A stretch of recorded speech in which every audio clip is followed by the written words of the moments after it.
The dust rose in choking clouds under her boots, each step a scrape against the parched earth that stretched like a forgotten promise toward the horizon. The sun hung low and merciless, turning the air into a shimmering haze that burned her eyes and dried the sweat on her skin before it could cool her. Her dress, once a faded blue, clung to her frame like a second skin, torn at the hem where thorns had clawed it during the night. The canteen at her hip slapped empty against her thigh, a hollow reminder of the miles she'd walked since the stagecoach left her at the crossroads. No water left, no food but the ache in her belly. The world around her was indifferent sagebrush, whispering in the wind, distant maces standing like silent judges, and the faint buzz of flies circling something dead just off the trail. Ilara's legs trembled, but she pushed on, one foot dragging after the other. The heat pressed down, heavy as regret, and she felt the pull of the ground, tempting her to kneel, to let the dirt claim her. She'd come west with nothing but a name scratched on a crumpled letter, her brother's, or so she'd hoped. But the fever had taken him months ago, the telegraph said, leaving her stranded in a land that swallowed the weak without a trace. The town ahead, if it could be called that, shimmered like a mirage, a cluster of weathered buildings hunkered against the wind, a saloon's sign creaking faintly, and the sheriff's office with its star glinting dull in the light. She reached the edge of the street, where the dust turned to packed earth rutted by wagon wheels. Faces peered from windows, shadows more than people, their eyes sliding away as she stumbled forward. No one spoke, no hand reached out. Her vision blurred, the world tilting as hunger gnawed deeper. She clutched the letter tighter, its edges softened by her grip, and made for the sheriff's door. It swung open before she could knock, a broad man in a battered hat stepping out, his badge catching the sun like a warning. He looked her over, his face hardening like the cracked ground. "What you want, miss?" Ilara's throat was raw, words scraping out like gravel. "Help my brother, he was here. Fever took him. I got nowhere else." The sheriff spat into the dust, his eyes narrowing. "Ain't no charity house. Town's got enough. Strays move on." She swayed, reaching for the doorframe, but he pulled it shut, the wood slamming like a final judgment. The sound echoed in her chest, hollow and final. Turned away, just like the folks back east, when Pa died and the farm went to auction. Just like the man who'd promised her a life out here, only to vanish with the first train west. The street spun, and she sank to her knees, the dirt warm against her palms. Buzzards wheeled overhead, patient shadows against the sky. Memories flickered like heat waves, the cramped tenement in Chicago, air thick with coal smoke and the coughs of her mother wasting away. Ilara at 12 scrubbing floors till her hands bled, dreaming of the wide open she'd read about in dime novels. Then the letter from her brother, Jack, full of promises, land, cattle, a fresh start. She'd sold everything for the ticket, endured the jolting rails and the leers of strangers. But Jack was gone, buried in some unmarked plot, and now this town spat her out like bad whiskey. She crawled a few feet, the world narrowing to the grit in her mouth, the sun's hammer on her back. Hooves thudded faintly, real this time, not thunder in her mind. A shadow fell over her, blocking the light. She looked up, vision swimming, to see a man on horseback, his face weathered as old leather, eyes shadowed under a wide-brim hat. Dismounted slowly, boots hitting the ground with a soft thud. No words at first, just a canteen unslung from his saddle, water trickling cool as he held it to her lips. She drank greedily, choking on the rush, then pulled back, wiping her mouth with a trembling hand. "Name's Harlan," he said, voice low and rough like wind over stone. "Rancher out past the ridge, saw the sheriff's door shut on you." He glanced at the office, a flicker of something disgust crossing his features. Then back to her, his gaze steady, not pitying, but seeing. "Can't leave you here to bake." Ilara tensed, old instincts rising. Men like him, out here alone, they wanted things, but his hands were gentle as he helped her stand, one arm around her waist, steady as an oak. The horse nickered softly, and the town watched from afar, indifferent as ever. He led her to the horse, boosting her up with ease. "My place ain't far. You can rest there." She nodded, too weak to argue, the world swaying as they rode out, the maces blurred, dust trailing behind like forgotten sins. Harlan didn't speak much, just guided the horse with quiet commands, his back straight against the wind. The ranch appeared like a mirage made real. A low adobe house hunkered against a rocky outcrop, corrals empty but for a few head of cattle lowing in the distance. Smoke curled lazy from the chimney, and the air carried the scent of sage and woodfire, simple, unyielding dot inside. The cool dimness enveloped her like a bomb. He set her on a worn chair by the hearth, stirring coals to life. A pot of beans simmered, the smell twisting her gut with hunger. Harlan ladled some into a bowl, handing it over without flourish. "Eat slow, ain't much, but it'll hold." She ate the warmth, spreading through her like forgotten kindness. Memories stirred again, Jack's letters, full of this land's harsh beauty, how it broke men but remade them too. Had it broken him, or was it something else, the loneliness that clung to places like this, vast and unforgiving? Harlan sat across, mending a bridle with calloused hands, his eyes on the work. "What brought you here?" he asked finally, not pressing, just letting the question hang like smoke. Alara set the bowl down, fingers tracing the cracks in the wood table. "Brother, thought he'd have a place for me, but he's gone." The words tasted like ashdot. He nodded. No surprise, as if death was just another shadow in the valley. "Lost kin myself, wife, years back. Fever." His voice caught, brief as a gust, then steadied. "Land don't care. But sometimes, folks do." She looked at him then, really looked at him then, really looked at lines etched deep around his eyes, the quiet strength in his frame. Not a savior, just a man holding out against the emptiness. The fire crackled, and outside, the wind picked up, whispering secrets to the night. Asterisk, asterisk, the firelight flickered across the adobe walls, casting shadows that danced like ghosts in the corners of Harlan's ranch house. Ilara sat, the bowl of beans, empty now, her hands still curled around it as if it anchored her to the moment. The warmth in her belly felt foreign, like a guest she didn't trust to stay. Outside, the wind howled, rattling the shutters, carrying the scent of dust and distant rain. The world beyond these walls was vast and unyielding. But here, in this small room, there was a fragile stillness, a pause between heartbeats. Harlan worked quietly at the table, his knife slicing through leather with deliberate care, stitching the bridle with thread worn thin. His hands moved with the ease of habit, but Alara noticed the tremor in them, faint, like he was holding something heavier than leather. She wanted to ask about the wife he'd mentioned, the fever that took her, but the words stuck in her throat. Instead, she traced the grain of the table, feeling the years worn into its scratches and dents like a map of someone else's life. Her mind drifted unbidden to the past. Chicago's alleys, thick with coal smoke and the shouts of vendors, where she'd learned to move quick and quiet to avoid trouble. Jack had been her anchor then, his laughter bright even when the world was gray. He'd left for the West when she was 16, promising to send for her once he'd staked a claim. The letters came at first, full of sprawling skies and stubborn hope, but they slowed, then stopped. She'd held on to the last one, the one in her pocket now, until the paper was soft as cloth. "Come soon, L," he'd written. "This land's big enough for both of us." But the land had swallowed him instead.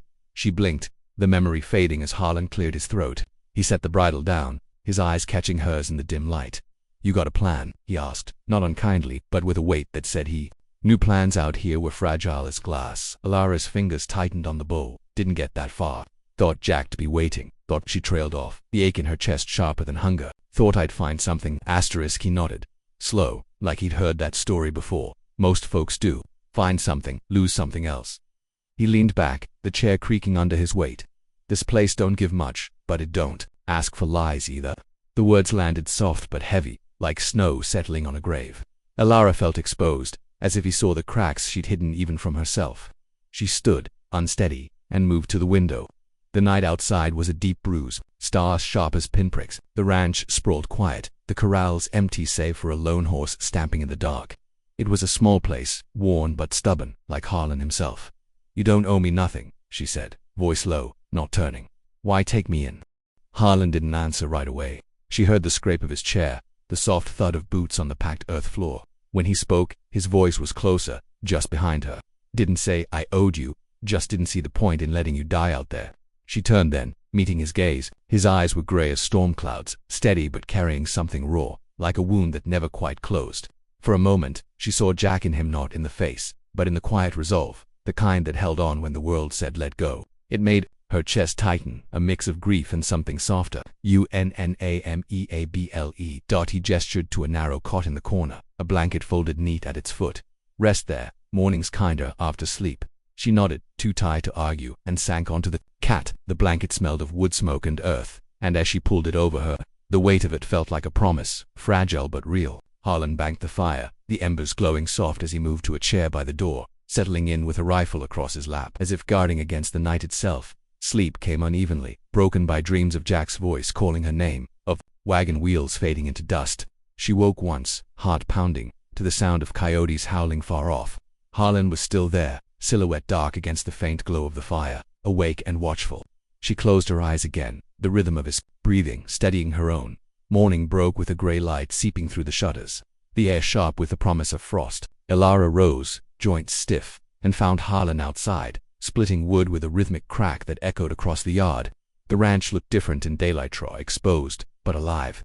A few chickens scratched in the dirt, and the cattle lowed softly beyond the rise. She stepped out, the cold biting her cheeks, and watched him work. Each swing of the axe was deliberate, like he was carving out space for something more than firewood. He paused, wiping his brow, and glanced at her. "You know how to handle A shovel. She nodded, though her hands were still raw from the road. He pointed to a pile of dirt by the corral, where a post leaned crooked in each resetting. Ground's hard, but it'll keep you warm. The work was slow, the earth unyielding, but the rhythm of it grounded her. She felt Harlan's eyes on her now and then, not judging, just watching, like he was measuring something she couldn't see. By midday the post stood straight, and her hands ached with a satisfying burn. She leaned on the shovel, catching her breath, and looked out at the landstock, endless, but not empty. Not entirely. Harlan handed her a tin mug of coffee, the steam curling in the cold air. "You're stronger than you look," he said, a faint curve to his mouth. Not quite a smile. She sipped, the bitterness grounding her further. "Had to be," she said, and for the first time in days. Her voice didn't shake. **** days blurred into one another under the relentless sun, each one carving a little deeper into Alara's bones. The ranch demanded constant motion, mending fences that the wind tore loose, hauling water from the shallow well that tasted of iron and earth, tending the garden where stubborn tomatoes clung to life amid the rocks. Her hands hardened, blisters turning to calluses, and the ache in her muscles became a familiar companion. Less enemy than proof she was still here, still fighting. Harlan moved through the tasks with quiet efficiency, his words sparse but weighted. He showed her how to saddle the horse without a flinch, how to spot the signs of a coming storm and the way the clouds bunched like fists over the mesas. "Watch the birds," he'd say, pointing to the swallows dipping low. "They know before we do," she learned, absorbing the rhythms of the land like a sponge, though doubt lingered in the quiet moments, whispering that this was borrowed time, a kindness with an unseen price. Evenings brought a tentative peace. They'd sit by the fire, the crackle of burning juniper filling the air with sharp, clean smoke. Harlan would whittle at a piece of wood, shaping it into nothing particular, just shavings curling to the floor like fallen leaves. Alara mended clothes, her needle pricking through fabric with a steady rhythm that matched her heartbeat. Sometimes, silence stretched between them, comfortable as an old blanket. Other times, stories slipped out, small at first, like pebbles dropped into a still pond. One night, as the wind moaned outside like a lost soul, Harlan set his knife down. "Wife's name was Clara," he said, voice low, eyes on the flames. "Came out here with me 10 years back. Thought we'd build something, kids, maybe." He paused, the fire popping in the quiet. Fever took her quick, buried her up on the ridge where she could see the valley. Ilara's throat tightened, memories of her own losses rising like dust. Jack wrote about a girl once, said she made the days easier. Never said what happened. She stared into the fire, seeing her brother's face flicker in the glow, young, hopeful, before the west ground it down. "I wonder if he was alone at the end." Harlan nodded, his face shadowed. "Most are, but maybe not. Folks pass through, leave marks." He glanced at her, something softening in his gaze. "You're leaving yours here, bit by bit." The words hung there, warm as the hearth, but Alara felt a stir of unease. Marks could be scars, too. She thought of the men back east, their promises as empty as her pockets, and wondered if Harlan saw her as more than a stray.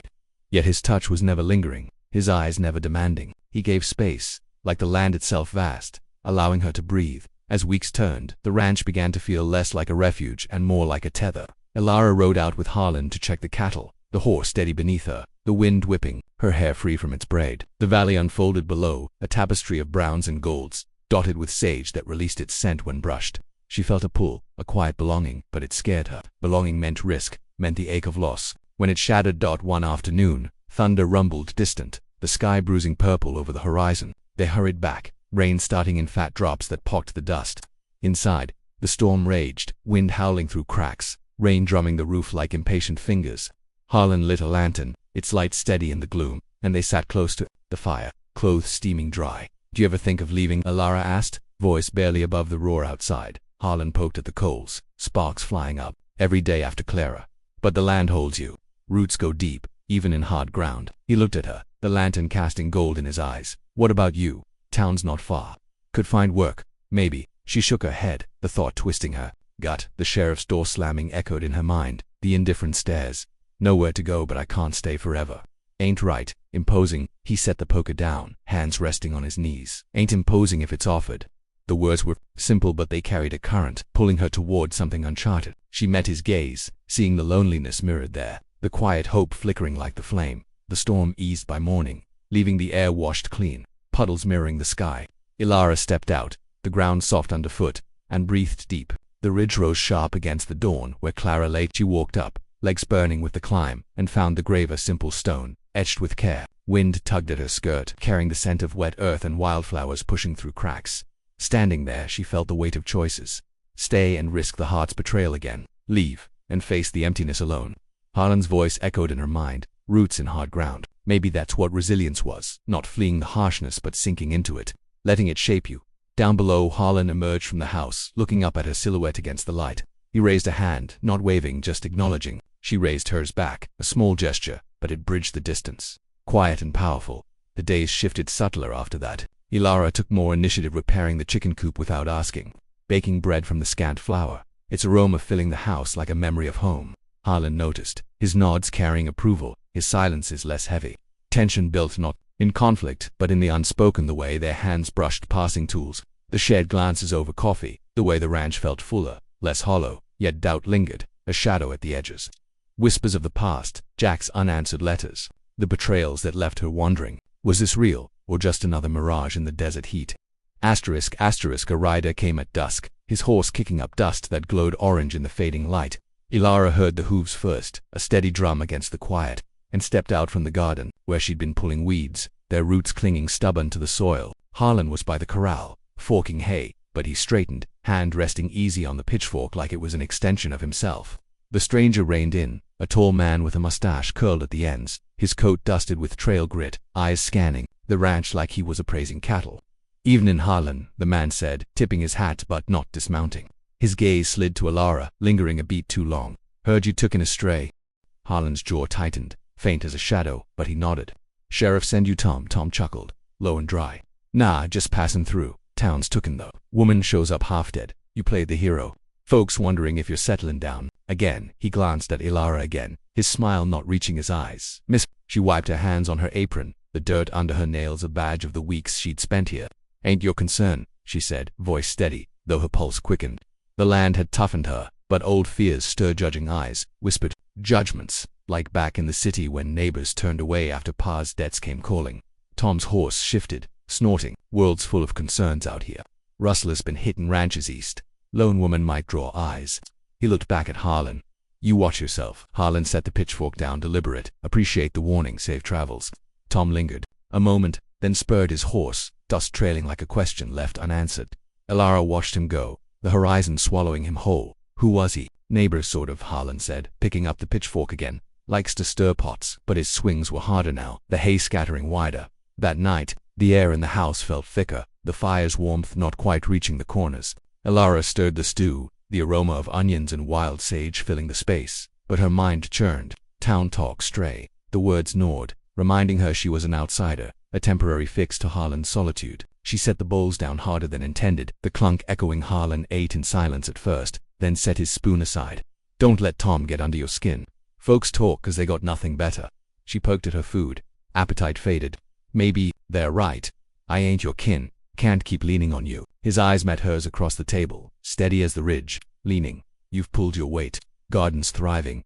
House feels lived in." He paused, fingers drumming soft on the wood. "Ain't had that since Clara." The name hung there, a bridge. Between them, Ilara felt a flush rise, not from the fire, but from the vulnerability in his voice. She'd glimpsed it before in the way he lingered over coffee, sharing bits of his past like breadcrumbs. Clara's shawl still hung on a peg by the door, faded but whole, a ghost in wool. Ilara had mended it once, her stitches careful as if sewing back pieces of him. But vulnerability cut both ways. That night, as wind whispered through the eaves, sleep evaded her. She lay on the cot, staring at the rafters, memories flooding like a flash flood. Jack's last letter, promising a homestead where they'd plant roots deep enough to withstand any storm. She'd believed it, packed her life into a satchel, only to find dust and echoes. What if this was the same? Harlan's kindness, a mirage dissolving when the heat rose. Morning brought clarity, sharp as the frost rimming the windows. Ilara rose early, saddling the horse with hands that didn't shake. She rode out alone, the valley unfolding crisp and golden, dew sparkling on the sage. The air bit her lungs, alive with possibility and peril. She pushed the horse harder, up the ridge to Clara's grave, the stone weathered but standing firm. Kneeling there, she traced the etched name, feeling the cold seep through her knees. Was it worth it? She whispered to the wind, not sure if she meant Clara or herself. The land answered in silence, vast and impartial. Back at the ranch, Harlan was chopping wood, his axe falling rhythmic. He paused as she dismounted, wiping sweat with his sleeve. "Ride, clear your head." She nodded, unsaddling the horse with deliberate movements, thinking on things. Tom said, "Ruthless, you need help watching the herd." He leaned the axe against the block. "Could use it, but if you're thinking of leaving... Ain't decided," she said, meeting his gaze. The words felt like a crossroads, paths diverging in the dust. Stay, and open to the ache of connection. Go, and carry the loneliness like a pack mule. They rode out that afternoon, the cattle lowing soft as they checked the fences. Tension hummed between them, not uncomfortable, but charged like the air before thunder. Harlan pointed out tracks in the dirt, faint impressions that could be coyote or man. Eyes sharp, he said, his voice a low rumble. As sun dipped low, painting the mesas red, they paused by a creek, water trickling over stones worn smooth. Harlan dismounted, filling canteens, and Alara joined him, the cool spray misting her face. "Why'd you stay after Clara?" she asked, the question slipping out unbidden. He capped the canteen, water dripping from his hands. Figured running wouldn't mend it. Had to face the empty. He looked at her, raw honesty in his eyes. "You remind me there's still full in the world." Her heart stuttered, a warmth spreading despite the chill. She reached out, her hand brushing his small, powerful gesture. He didn't pull away, his fingers curling gentle around hers. The creek babbled on, indifferent, but in that touch, something shifted, tension building toward choice. That evening, as stars pricked the sky, Alara sat by the fire, Harlan across from her. The silence held possibility, fragile as embers. She felt the pull risk or risk the hope flickering there. Asterisk. The embers in the hearth glowed faint, casting long shadows that stretched across the floor like fingers reaching for something lost. Alara sat with her hands folded in her lap, the rough weave of her skirt grounding her as the silence between them thickened. Harlan's words from the creek still echoed, "There's still full in the world," and they hung there, heavy with implication. She felt the crossroads looming, not marked by signs or trails, but by the quiet thrum in her chest, the choice between walls and openness outside. The night pressed closed, stars scattered like spilled salt over the black expanse. A coyote yipped, distant, answered by another, their calls weaving through the wind like threads of warning. Alara glanced at Harlan, his face etched in firelight, lines deep as arroyos carved by time and loss. He'd given her shelter, work, even fragments of his story. But trust was a brittle thing out here, easily shattered by a harsh word or a sudden storm. "I ain't Clara," she said finally, voice low, testing the air. "Can't fill what's gone." Harlan leaned forward, elbows on knees, his eyes steady on hers. "Ain't asking you to. Clara's gone, but the empty. It don't have to stay." He paused, the fire crackling as if urging him on.